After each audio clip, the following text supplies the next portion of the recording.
여러분의 발목 통증 안노스가 한 방에 날려드리겠습니다.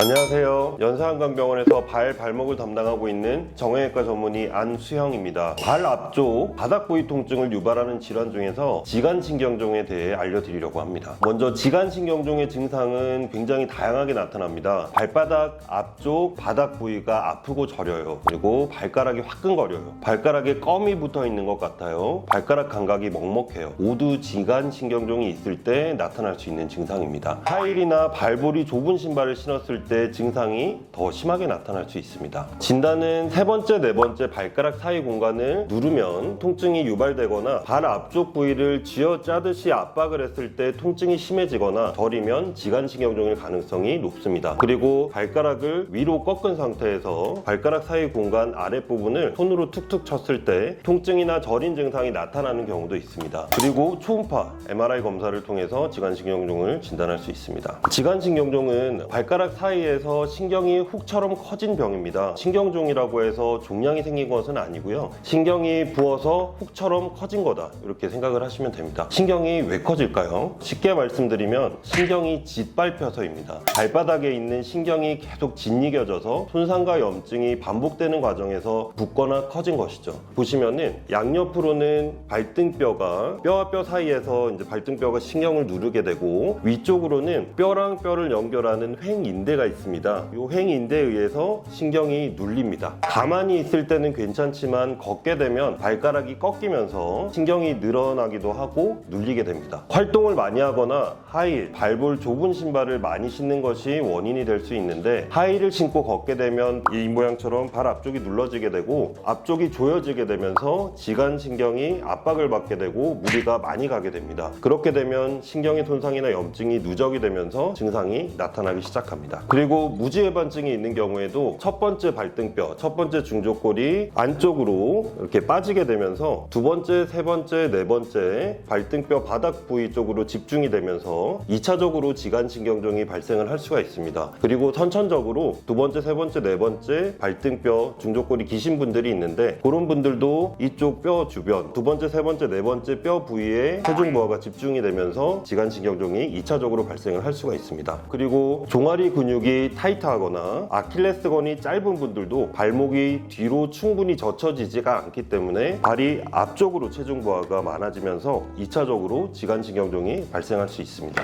지간신경종의 치료는 신경종을 유발시킨 여러 가지 원인들을 함께 해결하는 것이 중요합니다. 먼저 가장 기본적으로 발볼이 넓고 겉창이 두툼하고 두꺼운 신발을 신는 것이 좋습니다. 겉창이 두툼하고 두꺼운 신발을 신으면 발가락이 위쪽으로 많이 꺾이지 않는 효과가 있기 때문에 굉장히 도움이 됩니다. 그리고 중족골 패드, 맞춤 깔창을 통해서 발바닥의 앞쪽 부위에 부하가 되는 것을 다른 쪽으로 분산을 시키면서 신경종에 의한 증상을 완화를 시킬 수가 있습니다. 그리고 앞꿈치 통증과 지간신경종이 있는 분들은 아까 말씀드렸다시피 종아리 근육 자체가 굉장히 좀 타이트한 경우가 많습니다. 발목이 충분히 뒤로 젖혀지지가 않기 때문에 발의 앞쪽에 무리가 많이 가고, 아까 말씀드렸다시피 2차적으로 지간신경종이 생기게 됩니다. 그래서 이 종아리 근육이나 아킬레스건이 타이트한 거를 이완을 시켜주는 게 굉장히 중요한데, 이전에 이제 영상을 보시면은 족저근막염이 있을 때 아킬레스건 스트레칭 하는 거를 제가 알려드린 적이 있습니다. 종아리 근육이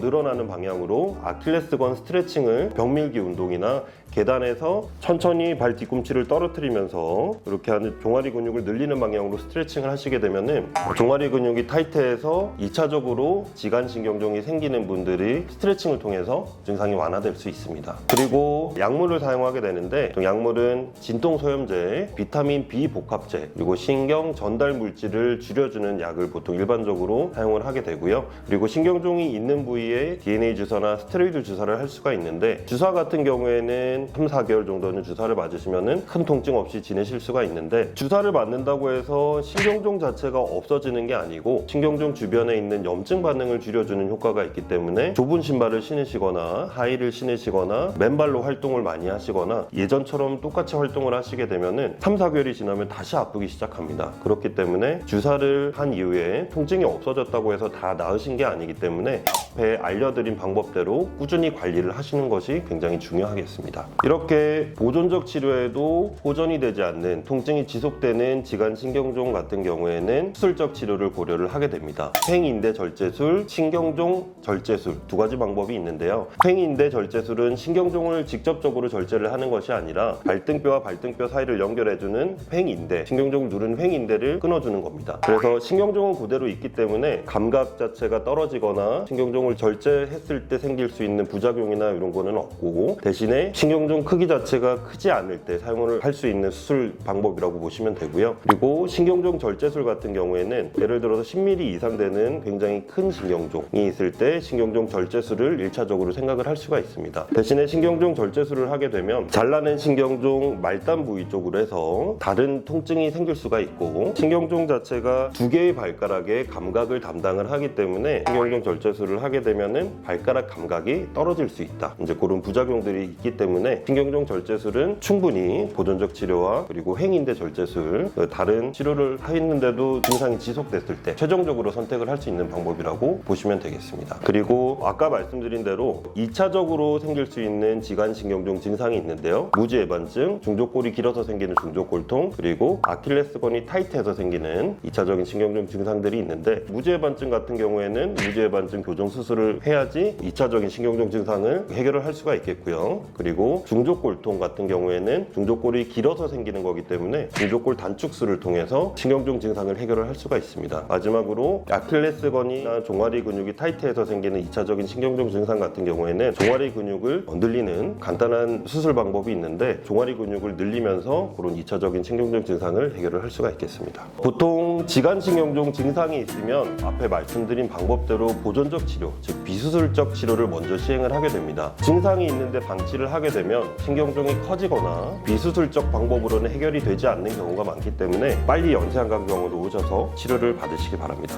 감사합니다.